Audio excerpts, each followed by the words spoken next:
Have you ever noticed that when you go to a local market, farmer's market, the stalls with the longest lines are the ones flogging coffee and doughnuts? Any given market, any given town, I went to Beechworth last week, throngs of people flocking for coffee and doughnuts. Now, there are a couple of things that speak to me about this. First of all, spare a thought now and then for the poor folk who have gone to the trouble of producing handmade arts and crafts and other specialised products, only to be snubbed by something like coffee that takes about 2 minutes to make. Secondly, priorities, people. Yes, sugar and caffeine are nice. Yes, food and drink are necessities and good items to mingle with and catch up over. But do we really find life so difficult to put up with that we have convinced ourselves that we absolutely need caffeine? That we absolutely need it in order to function? Hard as it may be to accept, the need for coffee is entirely psychosomatic, at least in the quantities we are convinced we need. Water is necessary. Caffeine is not. It's swiftly taken the place of religion as the new opiate of the masses. And thirdly, crowds are psychosomatic as well. We are utterly convinced that if something has a long queue in front of it, it must be good, has to be. Compare the packed cinemas of an Avengers or Spider-Man film with the limited release of a critically acclaimed documentary. Compare the traffic blocking line out the front of the Bright ice cream shop with the single-digit regular attendance of local churches. In this day and age, crowds are lifeblood, and hype is king. But what struck me as I was reading through chapters 14 and 15 of Acts, wherein we find today's passage, is that it's all well and good for me to say this day and age, but the truth is that this is not a phenomenon limited to the present day.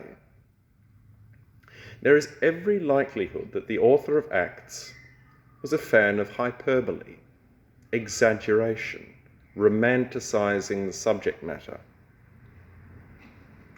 That is, the formation of the early church in the immediacy of Christ's ascension and the coming of the Holy Spirit. As such, exaggerated as it may be, there is every likelihood that congregations in the early church, if you can even call them congregations, were about the same size as the ones today, even those in the single digits.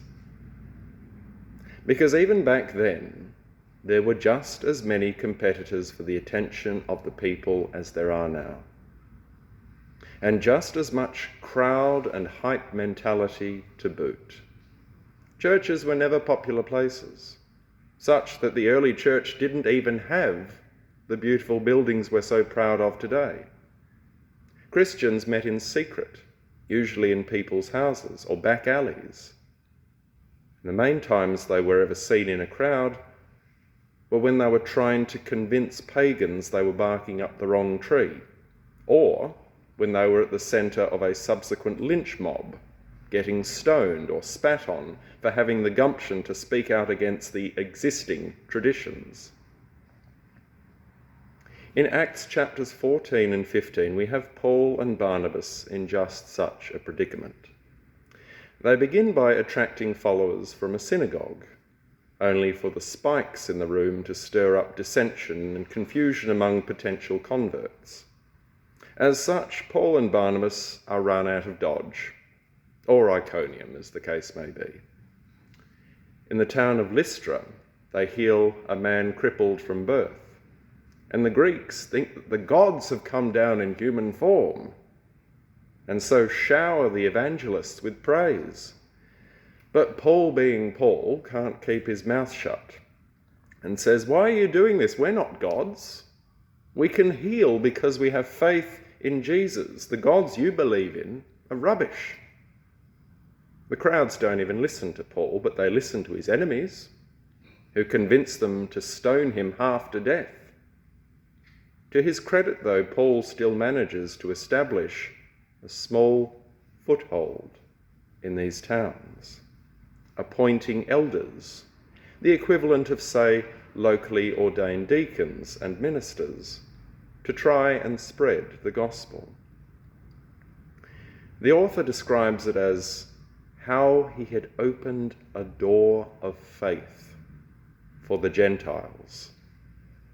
Not brought in crowds of thousands, but planted a seed for whoever needed it at the time. A small presence, but a presence nonetheless. Then in the passage we hear today, Paul is still facing opposition. Certain individuals came down from Judea and tried to disseminate the teaching among new converts that they weren't proper God-botherers unless they were circumcised, a la the cult of Moses. A bit like young alpha males in checkered shirts thrusting a pamphlet at you, inviting you to a newcomer's night, or praying over you. Yes, over you, not with you. Pro tip, if you ever find yourself in that situation, be sure to whip out a prayer book, or better yet, rosary beads, and watch them scarper. Paul and Barnabas, it is written, had no small dissension and debate with these kinds of people, because they knew what Jesus stood for. They knew that Jesus had no interest in the teachings of the Pharisees, not because he didn't agree with God, but because he knew that the Pharisees were using the old Mosaic tradition as a control mechanism. The same way modern religious groups prey on the emotionally vulnerable to try and bolster their ranks, playing right up to that crowd and hype mentality. Come and join us. We're a big group. Therefore, we must be good for you. Oh, and there are coffee and doughnuts too. Church isn't about crowds. It's not about pleasantries. It's not about mindless guff. It's about faith. It's about conviction. It's about discussion. It's about existential and moral crises.